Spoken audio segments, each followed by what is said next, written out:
Sino ba naman ang hindi dito makakakilala ang tinagurian na Air Abando ng Pilipinas at ang pagiging kanyang high flyer at athleticism. At isa sa mga pag-uusapan natin kung gaano na kaya ito ngayon kayaman. Dahil kumpara naman noon, mas malaki na ngayon ang kinikita niya. Isa sa mga hindi natin matatanggihan kung anong mga naging achievement nito. At napatunayan niya talaga na kaya niya makipagsabayan sa Korean Basketball League. At dahil yan sa magandang pinapakita niya, nilalaro niya doon. Napakalaki na ang sinasahod niya ngayon. At gaano na kaya siya ngayon kayaman at magkano na ang kanyang net worth. O kaya naman yung total nitong yaman. Pero bago ang lahat niyan, matatandaan nga muna natin na nag-champion nga itong kababayan natin na si Renz Abando sa dunk contest at nanalo nga ito ng napakalaking halaga. Ang napalunan na nga niya dito ay $250,000 kung saan matatandaan naman na isa si Renz Abando na highest paid player sa Korea. Sa nakaraang kontrata nito ay nakapirma ito ng 237 million Korean won. Halos lumalabas ito ng almost 10 million pesos kung sakaling i-convert naman natin ito at i-divide naman sa 365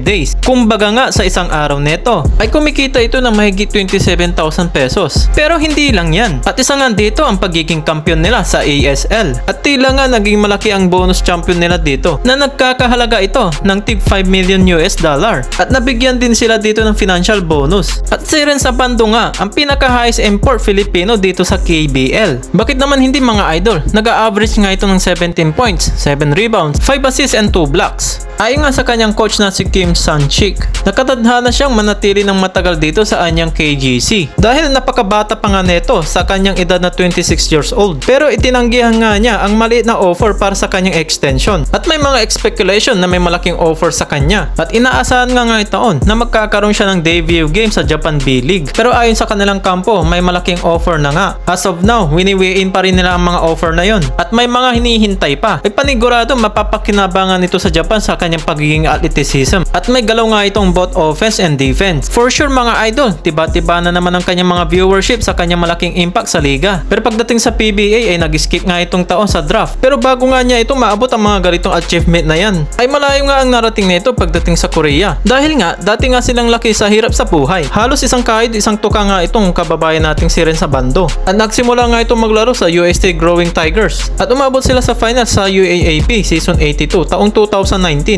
At lumipat nga ito sa Letran Knight sa NCAA Season 97 at maging MVP doon. At kinuha naman ito si Renz Abando para maglaro sa Gilas Pilipinas noong 2021 para sa FIBA Asia Qualifiers. Nakalaban nga nila dito ang South Korea at tinalo nila na score na 82-77. Nakapagtala nga dito si Renz Abando ng 14 points, 5 rebounds, 1 blocks at 1 steal. At dito na nga siya masimulang madiskubre sa Korean Basketball League at mabigyan dito ng malaking offer. Base na nga sa research, ang kanyang net worth ay nagkakahalaga ng $907,000.